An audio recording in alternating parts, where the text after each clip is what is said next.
እውነተኛ አምላክ ብቻ የሆንክ አንተን የላከውንም ኢየሱስ ክርስቶስን ያውቁ ዘንድ ይህች የዘላለም ሕይወት ናት። ፔሬድ። ምንድናት የዘላለም ሕይወት? እውነተኛ አምላክ የሆንከውን አንተን ያውቁ ዘንድ፣ ልጅህን ኢየሱስ ክርስቶስንም ያውቁ ዘንድ ይህች ናት የዘላለም ሕይወት። የዘላለም ሕይወት ምንድናት? ማወቅ። ለምንድነው የዘላለም ሕይወት የሰጠን? እንድናውቀው። ትነው ይህም ወገኖቼ ሃይማኖተኛ ሆኖ እግዚአብሔርን አለማወቅ ይቻላል። እግዚአብሔርን ሳያውቁ መኖር ይቻላል። ቸርች ውስጥ ቁጭ ብሎ ታውቁታላችሁ ወይ? you really know him? እግዚአብሔርን የሚያውቅ ሶሳይቲ ያስታውቃል። እናውቀዋለን ወይ?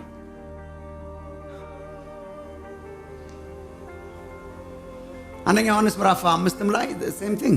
አንደኛ ዮሐንስ ምዕራፍ 5 ቁጥር 20 እና 21 ላይ አንደኛ ዮሐንስ ምዕራፍ 5 20 እና 21 የእግዚአብሔርም ልጅ እንደመጣ እውነተኛም የሆነውን እናውቅ ዘንድ ልቡናን እንደሰጠን እናውቃለን። የእግዚአብሔር ልጅ የመጣው ለዚህ ነው።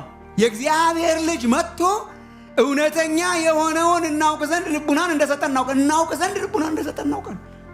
እውነተኛም በሆነው በእርሱ አለን፣ እርሱም ልጁ ኢየሱስ ክርስቶስ ነው። እርሱ እውነተኛ አምላክና የዘላለም ሕይወት ነው ይላል። እርሱ እውነተኛ አምላክ የዘላለም ሕይወት ነው ይልና እንዲያውም ሲጨርስ ልጆች ሆይ ከጣዖታት ራሳችሁን ጠብቁ ይላል። እውነተኛ ካልሆኑት ራሳችሁን ጠብቁ። ኢየሱስ ክርስቶስ መጥቷል። ምን እንድናረግ? እንድናውቀው እግዚአብሔር ነው። ሲፈጥር ለምንድን ነው ዓላማው? እንድናውቀው። ሲያድነን ለምንድን ነው? እንድናውቀው።